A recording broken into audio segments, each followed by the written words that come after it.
అందుకు ఆయన వారితో ఈ ఉపమానం చెప్పెను. మీలో ఏ మనుష్యునికైనాను 100 గొర్రెలు కలిగి ఉండగా వాటిలో ఒకటి తప్పిపోయిన ఎడల అతడు 99 అడవిలో విడిచిపెట్టి తప్పిపోయినది దొరుకు వరకు దాన్ని వెదక వెళ్ళడా? అది దొరికినప్పుడు సంతోషంతో దాన్ని తన భుజం మీద వేసుకొని ఇంటికి వచ్చి తన స్నేహితులను పొరుగువారిని పిలిచి, మీరు నాతో కూడా సంతోషించుడి, తప్పిపోయిన నా గొర్రె దొరికినదని వారితో చెప్పును కదా. అటువలే మారు మనసు అక్కరలేని 99 మంది నీతిమంతుల విషయమై కలుగు సంతోషం కంటే మారు మనసు పొందు ఒక్క పాపి విషయమై పరలోకమందు ఎక్కువ సంతోషం కలుగును. ఈ లేఖన భాగం మనందరికీ సుపరిచితమే. అయినప్పటికీ ఈరోజు ఇక్కడ ఒక విమర్శలో నుంచి ఒక ఉపమానం పుట్టుకొని వచ్చింది.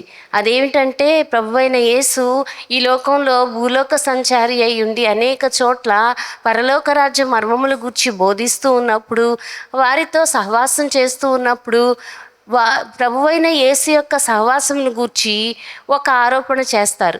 పరిసయ్యులు సద్దూకయ్యులు అంటారు, నువ్వెంతో దైవ శాస్త్రాన్ని గురించి, అలాగే ఈ వాక్కుల గురించి, వీటన్నింటిని గురించి ఎంతో జ్ఞానం కలిగిన వాడవు కదా, ధర్మశాస్త్రం గురించి బాగా అవగాహన కలిగిన వాడవు కదా, అంతటి గొప్పవాడమైనటువంటి నీవు ఒక స్థాయిలో ఉండాలి, కానీ ఇటువంటి సుంకరులతోనూ పాపులతోనూ కలిసి భోజనం చేస్తున్నావేంటి, నీకు తెలియదా నియమాలు అని చెప్పి అన్నట్లుగా ఒక దోషారోపణ ప్రభువు మీద వేస్తూ ఉన్నప్పుడు ఆయన దానికి సమాధానంగా 3 ఉదాహరణలు చెప్తారు. అందులోనే ఇక్కడ తప్పిపోయిన గొర్రె, పోగొట్టుకున్న నాణెము, తప్పిపోయిన కుమారుని యొక్క ఉపమానం. అందులో మనం మొదటి ఉపమానాన్ని చూస్తూ ఉన్నాం. అదేంటంటే, ఒక గొర్రెల కాపరికంట 100 గొర్రెలు ఉన్నాయంట. ఆ రోజుల్లో యూదుల సాంప్రదాయం ప్రకారం వారి ప్రాథమిక జీవన వృత్తి ఏంటంటే గొర్రెల పెంపకమే. అయితే ఆ గొర్రెల పెంపకంలో కనీసంగా ప్రతి ఒక్కరికి 100 గొర్రెలు మినిమంగా ఉంటాయి. ఆ 100 గొర్రెలను వాటిని సాగు చేసుకోవడము, పెంచుకోవడము, ఆ తర్వాత వాటి ద్వారా వచ్చే ఆ గొర్రె బొచ్చు కత్తిరించే కాలంలో వచ్చిన దానితో వారు జీవన వ్యాపారంను కొనసాగించుకోవడము జరుగుతూ ఉంటుంది. అటువంటి 100 గొర్రెలు కాసే ఒక కాపరి ఒకానొక రోజు ఒక గొర్రెను పోగొట్టుకున్నాడంట. ఆ గొర్రెను పోగొట్టుకున్నప్పుడు ఏ సందర్భంలోనో అతను గమనించుకున్నాడు, అన్ని గొర్రెలు నా కళ్ళ ముందే ఉన్నట్టుగా ఉన్నాయి కదా, కానీ ఈ గొర్రె ఎలా తప్పిపోయిందో అని చెప్పి తను చూచుకున్నప్పుడు తనకు ఒక విషయం అర్థమైంది. ఆ గొర్రె దారి తప్పింది. ఆ దారి తప్పినది ఎలా తప్పింది? అజ్ఞానంతో తప్పింది. దానికి ఇవ్వబడినటువంటి ఆ ఉన్న పరిధిలో ఉండకుండా ఆ పరిధిని దాటి, ఆ కంచెను దాటి వెళ్ళడం వల్ల దారి తప్పింది. అలా దారి తప్పినటువంటి ఆ గొర్రెల కాపరి ఎప్పుడైతే గుర్తించిన తర్వాత అది దారి తప్పడం అయితే తెలుసు, కానీ మరలా దాని దారి వెతుక్కుని రావడం అన్ని గొర్రెలకు చేత కాదు.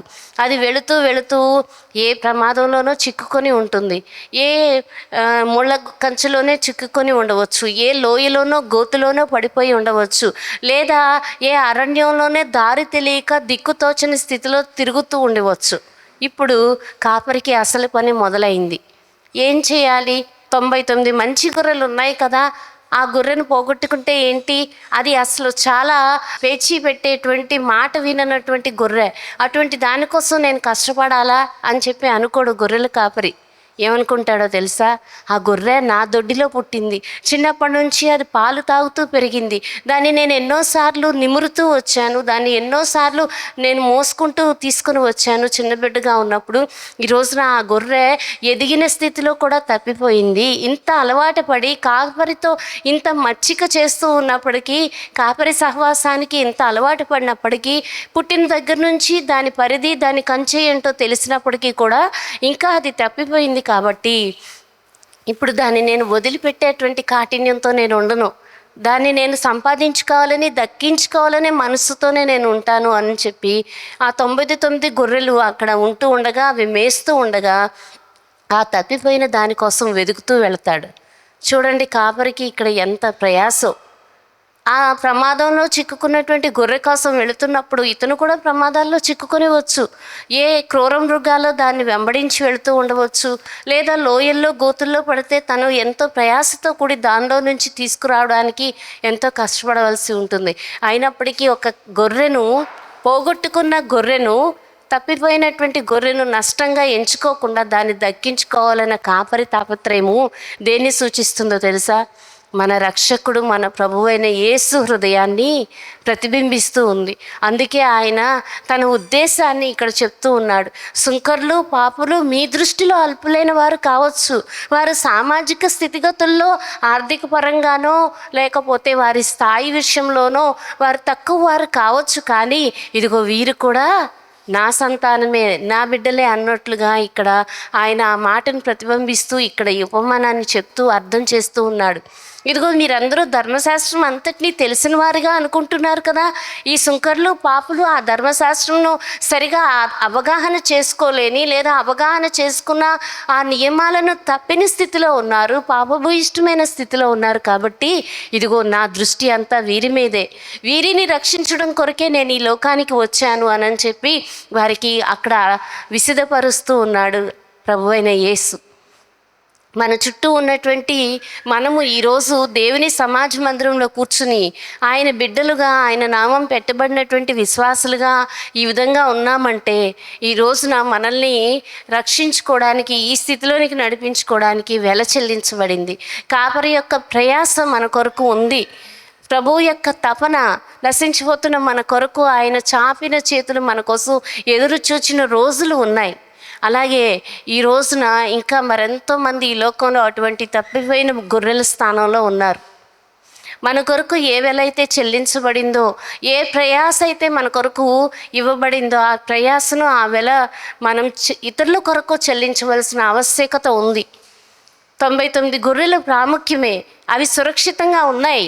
వాటి మీద కంటే కాపరి దృష్టి పోగొట్టుకున్నటువంటి ఆ గొర్రె మీదకి వెళ్ళడంలో ఉద్దేశం ఏంటంటే, తనకున్న సంపదలో ఒక గొర్రె తగ్గిపోతే నష్టపోతాననే భావన కాదు, కానీ దాన్ని కూడా దక్కించుకోవాలి. ఎందుకంటే అది ఆ కాపరి చేతుల్లో పెరిగింది, ఎన్నోసార్లు దాన్ని పాలించాడు, ఎన్నోసార్లు దాన్ని ప్రేమగా హక్కును చేర్చుకున్నాడు. అందుకే ఆ ప్రేమను బట్టి దానికి నష్టం వాటిల్లకూడదని, అది నశించిపోకూడదని పరిగెట్టుకుంటూ వెళ్ళాడు.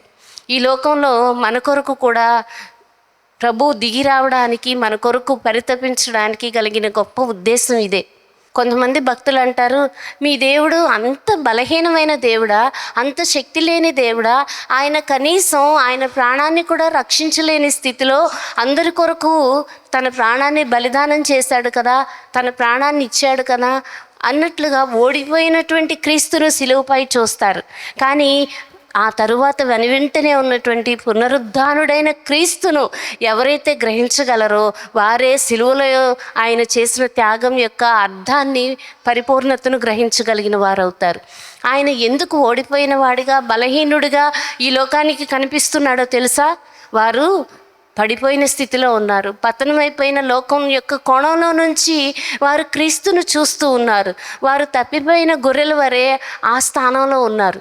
ఎప్పుడైతే వారు వారి స్థితిని గుర్తించి క్రీస్తు మన కొరకు విమోచన బలిదానంగా మన కొరకు తన ప్రాణాన్ని బలిదానం చేశాడని తెలుసుకుంటారో, అవగాహనలోనికి వస్తారో, అప్పుడు క్రీస్తు యొక్క ఔన్నత్యాన్ని, సిలువలో ఉన్నటువంటి విశిష్టతను గుర్తించగలుగుతారు. అటువంటి మనోనేత్రములు వారికి వెలిగించబడాలంటే ఈ కాపరి ఎలా అయితే వెదుగుతూ వెళ్ళాడో, ఈరోజు నశించిపోతున్న ఆత్మల కొరకై ప్రభువు యొక్క దృష్టి, ఆశ, తృష్ణ ఎంతగా ఉందో అలా మనం కూడా కలిగి ఉండాలి. మన చుట్టూ ఉన్నటువంటి వారు భక్తిలో ఎదుగుతున్నట్లే ఉంటారు, ఒక్కోసారి మనతో కలిసి పాటలు పాడతారు, వాక్యం చదువుతారు, కానీ విశ్వాసంలో ఎక్కడో బలహీన పడినటువంటి స్థితిలోనికి వెళ్ళిపోతారు. ఎక్కడో నిరాశ నిస్పృహల్లోనికి వెళ్ళి అవిధేయత, అవిశ్వాసము, మందిరానికి రానటువంటి స్థితి, ఇవన్నీ జరిగిపోతూ ఉంటాయి. అటువంటప్పుడు మనం పక్కవారిని కూడా గమనించుకొని, ఇదిగో దేవుని మందిరానికి మీరు క్రమం తప్పకుండా రండి, దేవుని యొక్క సన్నిధిలో మీ సమస్యలకు పరిష్కారం ఉంటుంది అని చెప్పి మనం వారిని క్రీస్తులోనికి నడిపించినప్పుడు వారు బలం పొందుకుంటారు. ఏ గొర్రె ఎప్పుడు తప్పిపోతుందో, ఎటువైపు నుంచి కంచు నుంచి బయటికి వెళ్ళిపోతుందో, ఎటువంటి ఆకర్షణలకు గురయ్యి దాని వెంటబడి వెళుతుందో తెలియదు. కాబట్టి మనం ఎప్పుడు ఏం చేయాలంటే కాపరి మీద మన దృష్టి ఉంచాలి. మన కాపరి, పరమ కాపరి ప్రభువైన యేసు. ఆ కాపరి వైపు మన కొరకు ప్రాణం పెట్టి మనల్ని రక్షించే మన ప్రభువు మీద మనం దృష్టి ఉంచినట్లయితే ఆ కాపరి మనల్ని సురక్షితంగా క్షేమంగా నడిపిస్తాడు. అయితే ఈ గొర్రెల కాపరి వెతుకుతూ వెళ్ళి ఎంతో ప్రయాసపడి చివరికి ఆ గొర్రెను కనుగొంటాడు. ఆ గొర్రెను కనుగొన్నప్పుడంట అతని సంతోషం అంతా ఇంత కాదు. ఆ గొర్రెను భుజం మీద మోసుకొని వచ్చి, ఏమండి, తప్పిపోవడం తెలిసిన గొర్రెకి మళ్ళీ నడిపిస్తే నడవటం వచ్చు కదా. అయినా సరే ఈ కాపరి తన ప్రేమ కొద్దీ తప్పిపోయిందని దండించకుండా, కర్రబెట్టి 4 దెబ్బలు వేయకుండా, దాని కొమ్ములు పట్టుకొని తలకాయని అటు ఇటు విదిలించకుండా ఏం చేశాడంటే దాన్ని తప్పిపోయిన స్థితిని బట్టి కనికరపడి మరలా దాన్ని చేతుల్లోనికి తీసుకుని భుజాల మీద ఎక్కించుకొని మోసుకొని వచ్చి తన వారందరితో, ఇదిగో ఇదే తప్పిపోయిన గొర్రె, దీన్ని నేను మరలా తిరిగి దక్కించుకున్నాను అని సంతోషంతో సంబరపడతాడంట. మనం ఏం చేస్తాం? మన పిల్లలు బట్టలు మురికి చేసుకొని వచ్చారనుకోండి, ఒక దెబ్బేసి, ఇంత వయసు వస్తుంది నీకు ఇంకా నీట్గా ఉంచుకోవడం తెలియట్లేదా, చూడు అన్నం తినేటప్పుడు చుట్టూ పడేస్తున్నావు, నీట్గా తింటావు రాదా అని ఏం చెప్తాం? ఒక దెబ్బేసి అట్లా చెప్తూ ఉంటాం కదా. అలా మనం చేసిన పొరపాట్లన్నిట్లో మనం చేసినట్టుగా దేవుడు కూడా ప్రతిసారి మనల్ని దెబ్బేసుకుంటా సరి చేసుకుంటా ఉంటే అసలు మనం ఇంత ఇక్కడ ఉండగలిగే వాళ్ళం కాదు. కానీ మన దేవుడు అత్యంత ప్రేమ కలిగిన వాడు, అత్యంత కనికరపూర్ణుడైన దేవుడు, దయ కలిగిన వాడు. అందుకే మనం తప్పిదాలు చేసినా, దోషపూరితమైన స్థితిలో ఉన్నా, ఆయన్ను కాదని చెప్పి తప్పిపోయిన గొర్రెల వలె దూరంగా వెళ్ళిపోతున్నా మరలా ఆయన మనల్ని వెతుక్కుంటూ వచ్చి మనం ఎక్కడున్నామో ఆ స్థితిలో నుంచి మనల్ని లేవనెత్తి మన స్థితిని బాగు చేసి ఆయన నెత్తిన పెట్టుకుంటున్నాడు. ఆయన భుజాల మీద పెట్టుకొని మనల్ని అక్కున చేర్చుకుంటున్నాడు. ఇటువంటి ప్రేమను ఈ లోకంలో మనం ఎక్కడ కనుగొనగలమండి? ఈ లోకంలో ఎక్కడ తప్పు చేసినటువంటి వారిని దండించే విధానము, దండించే చట్టాలే ఉన్నాయి, కానీ ప్రేమతో హక్కును చేర్చుకునేది ఎక్కడా లేదు. ఈ దైవిక ప్రేమ మనల్ని ఆయన ప్రేమలో బంధించాలి, ఆయనకు సామీప్యతలో ఎదిగేటట్లుగా చేయాలి. ఇంకెన్నడూ తప్పిపోను ప్రభువా, ఇంకెన్నడూ వెనకడుగు వేయను ప్రభువా, ఇంకెన్నడూ నీకు వెన్ను చూపను ప్రభువా అని చెప్పి మనం ఆయన హత్తుకునేటట్లుగా మనం ఉండేటట్లు దేవుని సన్నిధిలో ఎదగాలి. ఎన్నిసార్లు తప్పిపోతామండి మనం? ఎన్నో ఆధ్యాత్మిక విషయాలను గురించి అవగాహన కలిగి ఉంటాం, పరిశుద్ధ గ్రంథం గురించి చదువుకుంటాం, దేవుడు ఎన్నో అద్భుత కార్యాలు మన జీవితాల్లో జరిగిస్తూనే ఉంటాడు. అదే సందర్భంలో కొన్నిసార్లు చెదిరిపోయినట్లుగా, పక్కకు తొలగిపోయినట్లుగా దేవుణ్ణి మర్చిపోయే స్థితి కొంతమంది విశ్వాసుల జీవితాల్లో జరుగుతూ ఉంటుంది. దానికి కారణం చెప్పమంటారా? అన్నిసార్లు కష్టాలే ఉండవు, కొన్నిసార్లు సౌఖ్యాలు కూడా దేవుని నుంచి దూరం చేస్తాయి కొంతమందిని. ఆ సౌఖ్యాల వరవడిలో పడి దేవుని మర్చిపోయేవారు ఉంటారు. కష్టాల ఇబ్బందుల్లో కూడా కొంతమంది దేవుని మర్చిపోయేవారు ఉంటారు. ఏ కారణం చేతనైనా సరే తప్పిపోయిన స్థితిలో ఒక విశ్వాసి కనుక ఉన్నట్లయితే, వెనకడుగు వేసిన స్థితిలో ఒక విశ్వాసి కనుక ఉన్నట్లయితే వారిని మరలా క్రీస్తు చెంతకు మనం నడిపించాలి.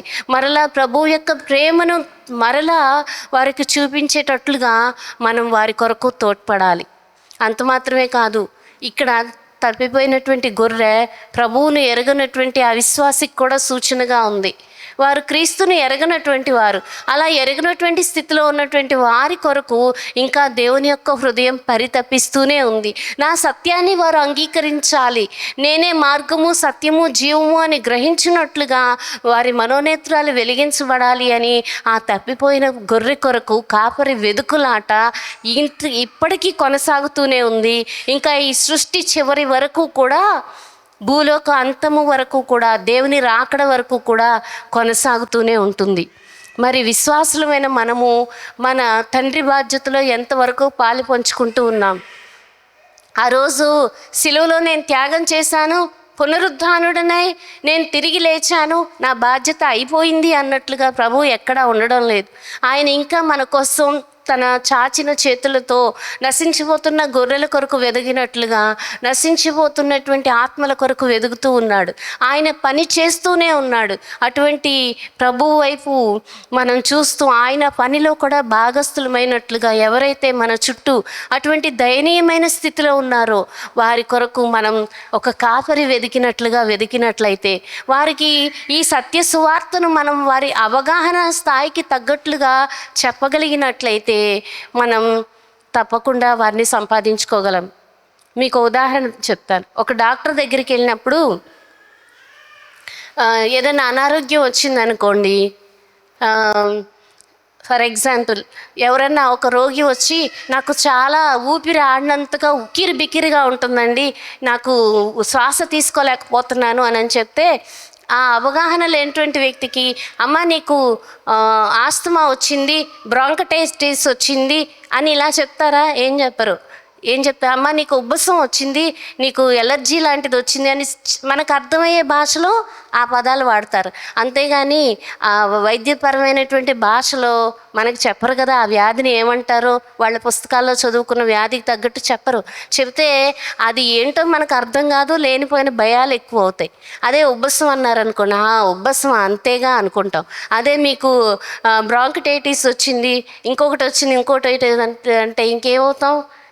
వ్యాధి కాదు, సగం ఆ భయమే మనల్ని కృంగదీసేస్తుంది.